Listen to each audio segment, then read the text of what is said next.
بسم الله الرحمن الرحيم السلام عليكم ورحمة الله تعالى وبركاته إذ الكيم بخيارتنا لسعوتاي هالكني ومغن ميديا نقول وحنا هي عبد القادر محمد سود وهذا صاحب بيال تاريخ وحا ay ku beegan tahay 17 bisha November sanada 2025 qodobada barnaamijkeenan aan idinku hayana waxa kamida xaaladda guud ee ammaan ee dalka Itoobiya ayaa laga dayrinaya iyadoo wadamada reer galbeedku ay dadkooda ama shacabkooda uga digayaan inay safar kala gadsan ku bixiyaan gudaha dalka Itoobiya muddooyinkii u dambeysay dalka Itoobiya waxa ka taagnaa xaalad ammaan xumo kadib markii jabhadaha Ola iyo sidoo kale jabhada Faano ay dagaal xoogan deegaanka Oromada iyo kan Axmaarada ay dawladda iyo ciidamada kala gadsan ee dalkaasi Itoobiya kula galeen qaar ka tirsan safaaradaha magaalada Addis Ababa u jooga dalalka caalamka ayaa warfidiyaanka waxa ay la wadaageen nuqul kala gadsan oo ay markaasi ku sheegayaan in xaaladda guud ee ammaanka dalka Itoobiya aan xilligan la isku haleyn karin iyagoo shacabka dalalkooda ka soo kala jeeda ee dalka Itoobiya doonaya inay safar u aadaan uga digay inay gudaha magaalada caasimadda ah banaanka uga baxaan gobolka ay ka mid yihiin kan Axmaarada Oromada Tigrayga iyo sidoo kale kuwa Gambeelada ayaa waxa la tilmaamay inay yihiin meelaha ugu daran ee markaasi rabshadaha ugu waaweyn iyo dagaaladu ay ka socdaan waxayna dhinaca kale tilmaameen in maalmihii ugu dambeysay ama isbuucyadii ugu dambeysay dalka Itoobiya afduubyo kala gadsan loo geysanayay dadka dalxiisayaasha iyo sidoo kale dadyoga kala gadsan ee ajaanibta ee markaasi warshadaha dalka Itoobiya ku yaala ka shaqeeya sida la tilmaamay qayladaan aad u farabadan ayaa dalka Itoobiya ka soo yeeraysa gaar ahaan dhanka ammaanka waxa la leeyahay Itoobiya la iskuma haleyn karo marka laga yimaado magaalada caasimadda Addis Ababa halkaas oo la tilmaamay inay iyadu tahay mid ammaan ah marka loo fiiriyo caasimadaha iyo gobolada kala gadsan ee gudaha dalkaasi Itoobiya warbixinadii ugu dambeeyay ee xaaladda ammaan ee dalka Itoobiya ayaan saaxiibayaal barnaamijkeedun kula wadaagi doonaa waxaana dhinaca kale sii socda dagaalada jabhada Faano iyo tan Ola ay markaasi ciidamada dawladda ku hayaan TPLF dhankeeda waxa laga soo sheegayaa in isdiyaarintii ugu dambeysay iyaguna ay ku jiraan saacadii la soo dhaafayna ay soo bandhigayeen ciidamo cusub oo markaas tababaro kala gadsan ay u xiran dhinaca kale akhbaaraadka aanu ka helaynay xadka u dhaxeeya dalka Itoobiya iyo sidoo kale Eritrea waxa lagu soo waramayaa in ciidamo ka soo jeeda dhinaca dalka Eritrea ay gudaha deegaanka Tigrayga soo galeen halkaas oo ay deegaano kale kuwii ay hore u haysteen mooyeen kuwa kale ay qabsadeen dawladda Itoobiya ayaana dhawaan arintaasi waxa ay ku tilmaantay in Eritreaanku ay madax banaanida dalka Itoobiya wax u dhimayaan wararkii iyo akhbaaraadkii ugu dambeeyay ayaan iyadana saaxiibayaal idin kula wadaagi doonaa sidoo kale inta barnaamijka hawada ku jira waxaad maqli doontaan guddiga doorashooyinka ee dalka Itoobiya ayaa maanta waxa ay si rasmi ah u sheegeen in ay doorashada dalka Itoobiya bilaabatay iyagoo musharaxiinta iyo xisbiyada kala gadsan ee doonaya inay doorashada toddobaad ee 2026 ka dhacaysa dalka Itoobiya ka qayb galaan ugu baaqay inay qaataan foomamka isdiiwaangelinta sidoo kalena waxa ay sheegeen cidda doonaysa inay ka mid noqoto tartamayaasha kala gadsan ee heerarka dawladdu markaas oo ay qaybsan tahay inay buuxiyaan soona gudbiyaan codsigooda musharaxnimo sida ay tilmaameen xisbiyada mucaaradka ee dalka Itoobiya ka jira ayaa arintan ka soo horjeestay waxayna tilmaameen in xilligan la joogo Itoobiya aysan doorasho qof iyo cod oo loo siman yahay markaas ka dhici karin sida ay tabaaxeen waxayna arintaasi markaasi ku sheegeen in xaaladda guud ee ammaan ee dalka Itoobiya ay tahay mid faraha ka sii baxaysa marba mar ka sii dambaysa doorasho loo dhan yahay in aysan guud ahaanba gobolada dalka Itoobiya ka dhici karin xaaladda guud ee Itoobiya waa mid laga dayrinayo guddiga doorashooyinkana waxa ay leeyihiin 6 bilood kadib waxaanu qabanaynaa doorasho qof iyo cod oo guud ahaanba dalka Itoobiya ka dhacda iyagoo gobolka Oromada kan Axmaarada iyo sidoo kale deegaanka Tigrayga intuba ay colaado markaasi qori ah ay ka socdaan warbixinadii ugu dambeeyay ayaan iyadana saaxiibayaal idin kula wadaagi doonaa barnaamijka intuu hawada ku jira waad ku mahadsantihiin la socodka barnaamijyadeena nagu soo biir oo barteena YouTube-ka Magan Media subscribe ku samee sidoo kale soo booqo bartaan ku leenahay Facebook ee isla Magan Media oo soo follow gare muuqaalkan la garay sidoo kalena saaxiibada la sii wadaag oo sii share gare si uu meel dheer u gaaro aad iyo aad ayaad u mahadsantihiin aynu ku bilownay dalalka reer galbeedka ayaa waxa ay ka digayaan xaaladda ammaan ee guud ahaanba dalka Itoobiya iyagoo markan qayladhaantooda ee ku wargeliyay shacabkooda kala gadsan ee markaasi dalka Itoobiya ku nool iyo kuwa kale ee doonaya inay dhawaan u safraan dalkaasi Itoobiya oo muddooyinkii ugu dambeysay la tilmaamayay in xaaladiisa guud ee dhanka ammaan ay cirka sii marayso ama ay aad ba u xun tahay muwaadiniin kasoo kala jeeda dalalka Kenya iyo sidoo kale qaar kamid ah dalalka Afrika ayaa dhawaan lagu afduubtay dalka Ethiopia kuwaas oo u shaqeynayay hay'ado caalami ah oo gudaha dalka Ethiopia markaasi ka dhex shaqeynayay dhawaan ay ahayd markii madaxweynaha dalka Kenya William Ruto uu si rasmi ah u sheegay in mid kamid ah muwaadiniinta Kenyaanka ah ee ka shaqeeya gudaha dalka Ethiopia ay kooxa markaasi nabaddiida oo dalka Ethiopia ku nool ay afduubteen sidaasna ay ku dalbadeen lacag madax furasho oo gaaraysa 3 milyan oo lacagta wadanka Kenya taasoo la tilmaamay inay gaarayso $30,000 Mareykanka ah markii la bedelo madaxweyne William Ruto ayaana shacabkiisa Kenyaanka ah ee ku nool dalka Ethiopia uga digay inay ka baxaan magaalada caasimadda ah oo ah dalka Ethiopia Addis Ababa isagoo tilmaamay markaasi gobolada dalkaasi Ethiopia xilligan inay xaaladooda ammaan ay aad u xun tahay lana isku haleyn karin dhinaca kale hadda waxa arintaas ku soo biiray safaaradda dalka Canada uu ku leeyahay Ethiopia ayaa waxa ay soo saartay qayladaan kala gedsan iyadoo ku baaqaysa in xaaladda guud ee dalka ammaanka ee dalka Ethiopia ay muddooyinka u dambeysay faraha ka sii baxayso waxayna shacabka Canadianka ah ugu baaqday inaysan dhaafin magaalada caasimadda Addis Ababa iyadoo tilmaantay gobollo dhowr ah markaan inay xaaladooda ammaan ay aad u xun tahay kuwaas oo la shilmaamay in mudaharaadyo iyo rabshado iyo sidoo kale dagaalo kala gedsan ay ka socdaan waxayna sheegeen in xaaladahaas soo biirsanaya ay markaasi ka dhigayso in dalka Ethiopia hadda aan loo safri karin dalxiisayaasha ka imaanaya dalalka reer galbeedka ayaa dhinaca kale waxa looga digay iyagana inaysan ku kadsoomin xaaladda ammaan ee dalka Ethiopia oo la tilmaamay in gobolada ugu waaweyn iyo goobaha loo dalxiis tago markaasi aysan hadda dawladdu markaasi ka arriminin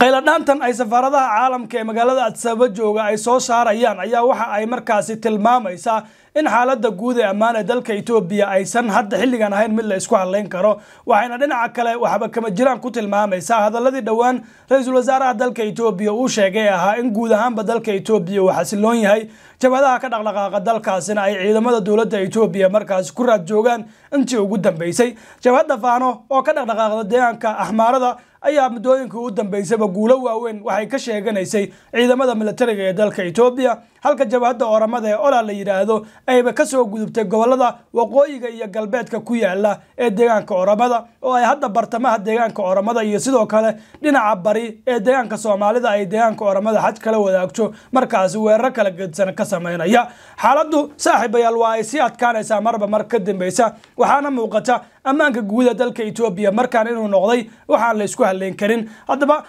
warqad ka soo baxday safaaradda ama dawladda wadanka Canada ayaa waxa la tilmaamay in ay digniin heerkeedu sareeyo ay u dirtay shacabkeeda ku nool dalka Ethiopia iyo sidoo kale dadka doonaya inay markaasi Ethiopia u safraan waxayna sheegeen in khatar dhanka amniga ee Ethiopia xilligan ka jirto sidoo kalena waxa ay sheegeen in xaalad caafimaad oo hadda aad u xun ay gudaha dalka Ethiopia markaasi ay ka dilaacday sida ay tilmaameen waxayna muwaadiniintooda ku booriyeen inay ka fogaadaan safarada dhowr gobol oo deegaanada dalkaasi Ethiopia kamid ah waxaana goboladaasi lagu sheegay deegaanka Axmaarada oo jabhada Faano ay ka dhaqdhaqaaqdo deegaanka Tigrayga oo dawladda iyo sidoo kale TPLF ay isku horfadhido gobolka Benishangul Gumus oo iyadana halkaasi la sheegay in rabshado dhinaca qoomiyadaha ah oo kala gadisanaanta qoomiyadaha gobolkaasi ku nool ay ka socdaan deegaanka Gambeella ayaa isagana la tilmaamay inaysan shacabka ama dadka Ethiopia booqanaya aysan gaarin sidaamada ayaa iyadana la tilmaamay inay xaalado xun oo dhanka ammaanka markaasi ka jiraan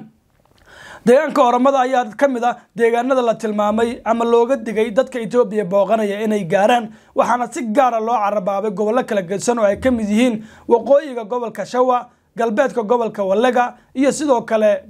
bariga gobolka Wallaga iyo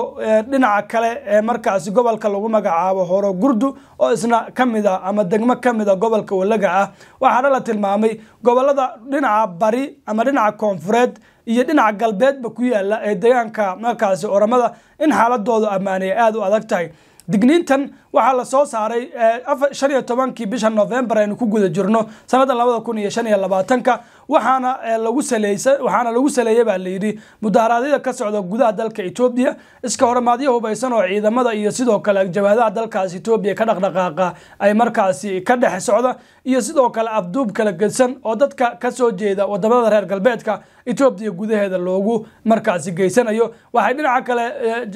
daaqani ay tilmaameen in xaaladda ammaan ee magaalada Addis Ababa ay muddooyinkii u dambeysay soo hagaagsananayso balse waxaan meesha laga saarin in iyada gudaheedaba afduubyo kala gedsan markaasi ay ka jiraan dowladda Canada waxa ay sheegtay in gobolada Axmaarada iyo Tigrayga iyo sidoo kale kan Benshangul Gumuz ay yihiin gobolada khatarta ugu adag markaasi ay ka jirto dagaalo markaasi hubaysan iyo jabhado hubaysan ay ka dhaqdhaqaaqaan waxayna la tilmaamay in gobolka Axmaaradu ay yihiin meelaha ay jabhadaha hubaysan ay hadda awood badan ay ku sii leeyihiin ciidamada dawladuna ay xakameyn laayihiin kan Tigrayga ayaa waxa la tilmaamay in burburka ku yimid heshiiskii November 2022 dawladda iyo TPLF u dhaxmaray oo markaasi khatar ku yahay in mar kale dagaal uu ka dhaco gobolka Benshangul Gumuz waxa isagana la tilmaamay ama lagu sifeeyay goob ay rabshadaha qowmiyaduhu ay markaas ku soo noqnoqdaan ayna adag tahay in la saadaaliyo xaaladiisa amni ee guud ahaan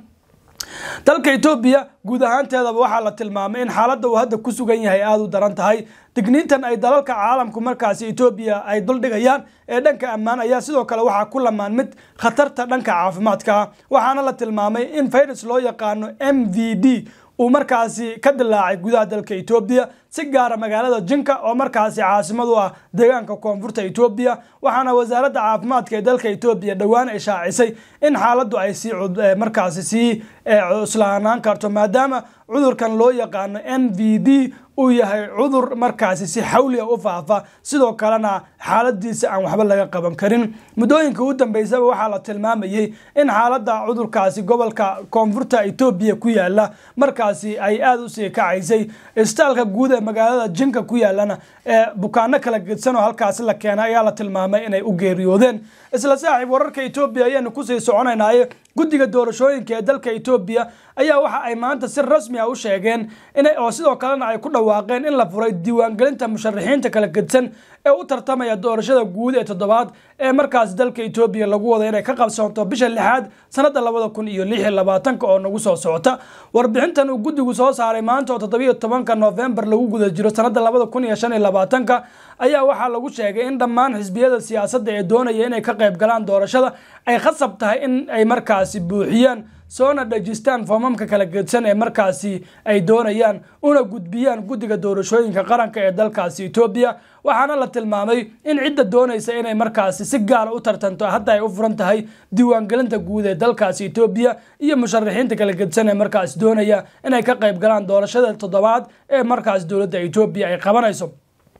guddiga doorashooyinka Ethiopia ee loo yaqaano NEB waxay sidoo kale tilmaameen in ay soo dhaweynayaan cid kasta oo markaan doonaysa inay si madax bannaan uga qayb qaadato doorashada guud ee dalkaasi Ethiopia iyaga oo tilmaamay in